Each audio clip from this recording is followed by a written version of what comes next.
सगळ्यांच्या उपस्थितीमध्ये एक नवीन आयटम आपण सुरू केलाय. तो वाखाणण्याजोगा का आहे त्याचं उत्तर असं आहे. आपण सगळ्या गावांच्या भिंतीवर पाणी जीवन आहे, पाणी जपून वापरा, पाण्याचा थेंब आहे, हे सगळ्या भिंतीवर वाचतोय. पाणी जपून वापरा, पाण्याच्या थेंबाचा वापर योग्य करा.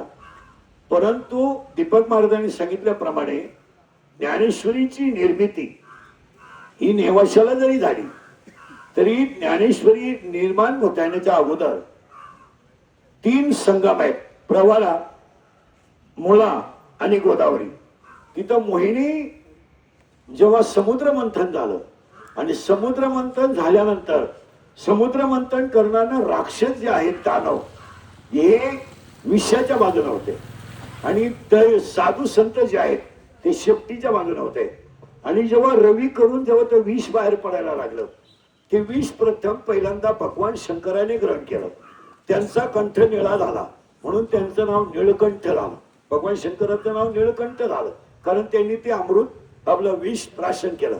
शेपटीकाचा जो भाग होता तो साधू संताकडे होता आणि त्यावेळेस अमृत मिळावं म्हणून मोहिनीने विष्णूने मोहिनीने जे रूप घेतलं आणि ते रूप घेतल्यानंतर जेव्हा भगवान शंकर तिथं हजर होते आणि भगवान शंकर मोहित झाल्यानंतर मोहिनीने त्यांना वरदान दिलं होतं की कबूल केलं होतं की पुढच्या मी या अवतारात आपलं शक्य नाही पण पुढच्या अवतारामध्ये तुम्ही जेव्हा खंडोबा व्हाल तेव्हा मी नेवाशातल्या तिम्मा शेटवाण्याची मुलगी माळसा होईल आणि माळसा ही पार्वती आहे. म्हणजे खंडोबा हा अहिल्यानगर जिल्ह्याचा जावई आहे. याहून लोकांना माहितच नाही. अहिल्यानगर जिल्ह्याचा जावई भगवान खंडोबा आहे आणि त्यात अमृत जे मंथन झालं त्यातलं अमृत निघालं आणि त्या अमृताचे काही कण या नदीमध्ये पडले तेव्हा तिचं नाव अमृत वाहिनी झालं. आणि आध्यात्मिक अभ्यास झाला. पण इंदोरी, उंबडी आणि अकोले तालुक्यातल्या लोकांना प्रवरा नदीनं पाणी नाही दिलं, अमृत दिलंय आणि त्या अमृतावर आज आपण क्लासवन आहोत, शिकलेले आहोत, सुखी कुटुंब आहेत. पास्त्याच्या घरातून कौलात गेलोय, कौलाच्या घरातून स्लॅबवर गेलोय. आज एवढ्या चांगल्या बदल जिने केला ती आई म्हणजे प्रवरा माता आहे. तिला आपण माता शब्द तिने आपल्याला मोठं केलंय. आणि जर तुमचा माझा जन्म खाली भागात झाला असता,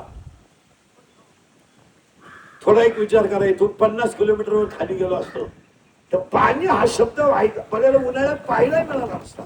तो आज आपल्याला मिळतोय. पण आता सगळ्या सरपंचांनी हे केलं पाहिजे महाराज की पाणी शुद्ध होणं.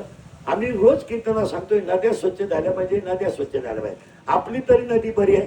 खाली तीर्थाच्या नदीला जर गेलं, आंघोळ खाली करायला गेलं, बांगड्या, चोळी, लुगड्याचा पदर, मणी, माणसं मेली का सगळी जेवढी ती सुपात घाण असेल ती सावडायला गेलेली ती. तरी आता राखीच्या बाबतीत थोडं बोलून बदल झालाय. नाही तर मग ते बांगड्या, कानातलं, गळ्यातलं खराब झालेलं तर सगळं नदीत टाकायचं. आता ते बोलून जरा संबंध झालाय. आता आपण त्याला असं केलं पाहिजे. आपण जो हा कचरा जो टाकतो ना याला आपल्याकडे कृषी प्रधान आहे.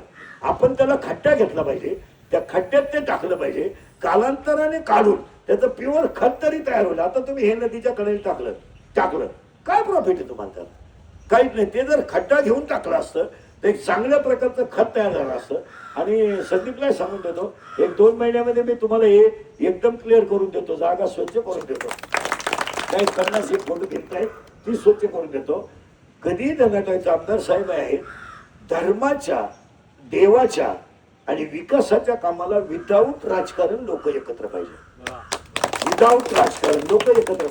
आणि ते संदीपच्या योगाने 5-50 मुलं आली. आता आमच्या योगाने एवढे मोठे बदल होत गेले. आता उंचखळाचे सरपंच आहे, रुंबडीचे सरपंच आहे. आपण कुठेतरी आता एकत्र येऊन नदी वाचवा ही मोहीम केली पाहिजे. त्यासाठी रोटरी क्लबचे अध्यक्ष आणि आणि हा आदर्श सगळ्या सरपंचांनी घेतला पाहिजे एवढीच ईश्वरचरणी प्रार्थना. जय हिंद, जय महाराष्ट्र. यानंतर 1 मिनिटामध्ये